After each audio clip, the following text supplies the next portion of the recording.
Duty थी उपचुनाव में। तो यहाँ पर एक सकरवार गांव है, तो वहाँ पे जाना था उपचुनाव के लिए, क्योंकि वहाँ पे एक जो उप सरपंच थे, उप सरपंच की सरकारी जॉब लग गई थी। तो सरकारी जॉब लगने के चक्कर उन्होंने रिजाइन दे दिया था। अब रिजाइन देने के बाद वहाँ पे उपचुनाव होने थे, तो आज हमारी ड्यूटी लगी है उपचुनाव में सरकवारा। तो हम जाएंगे वहाँ पर। वर्दी पहन के रेडी होकर अब हम आ गए थे थाने। थाने से गाड़ी में बैठ के निकल जाते सकरवारा के लिए, जहाँ पे उपचुनाव होने थे।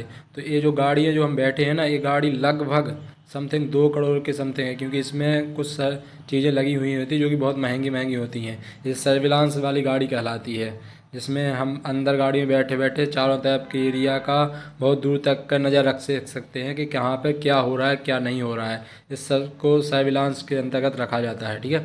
तो यहाँ पे जो सकरवारा पंचायत है वहाँ पर आ गए थे। ये हमारी गाड़ी साइड में लग गई हैं, और यहाँ पे मैं राइफ़ल के 2 लोगों के लिए राइफ़ल इशू करके लाया गया था, क्योंकि ये थोड़ी संदिग्ध एरिया टाइप का माना जाता है और काफ़ी पुलिस कर्मचारियों की ड्यूटी यहाँ पे लगाई गई थी। अब जैसा कि आपको मालूम है कि यहाँ पे उप सरपंच का चुनाव था, तो उप सरपंच के चुनाव में जनता पार्टिसिपेट नहीं करती है। जो पंच होते हैं वो पार्टिसिपेट करते हैं, वो अपनी वोट डाल के उप सरपंच को चुनाव करते हैं। तो यहाँ पे वोटिंग की प्रक्रिया चालू हो गई।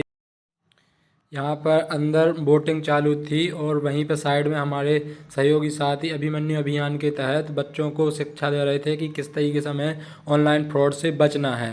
इस तरीके की जानकारी हमारे भाई सहयोगी दे रहे थे।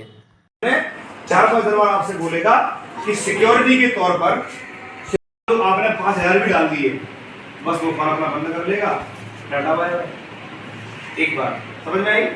दूसरी बात सुनो, अगर मान लो आपके पास में फोन आया कि हेलो ये जो मैंने एक ओटीपी भेजी है, वो ओटीपी दे दो मुझे, ठीक है, ओटीपी। मैं आपको इसका पूरा सार बता देता हूँ कि इसमें क्या था। इसमें क्या है कि बच्चे जो छोटे होते थे, आजकल हर बच्चा हो चाहे बड़ा हो, सब कोई स्मार्टफोन चलाने लगा है। तो बच्चों के लिए भी ऑनलाइन फ्रॉड से बचना बहुत ज़्यादा ज़रूरी है। तो इन सभी के लिए ये बताया जा रहा है किसी भी के बहकावे में आके अपन को ओटीपी वगैरह या पैसे ट्रांसफ़र नहीं करना है। तो हमारे सहयोगी साथी बच्चों के लिए जागरूक कर रहे हैं, और साइड में ही चुनाव की प्रक्रिया चालू थी। और चुनाव कंप्लीट होने के बाद ये जो भैया खड़े हैं ना, ये बन गए थे उप सरपंच, जो चश्मा लगाए हुए हैं, जेब में हाथ डाले हैं। इसको सरपंच बनने के बाद चले गए सभी लोग घर पर, और इसके बाद हुआ हम लोगों का नाश्ता करने के बाद हमारा लोग आ गए थे थाने। इस तरीके से हमारी आज की ड्यूटी ख़त्म हुई।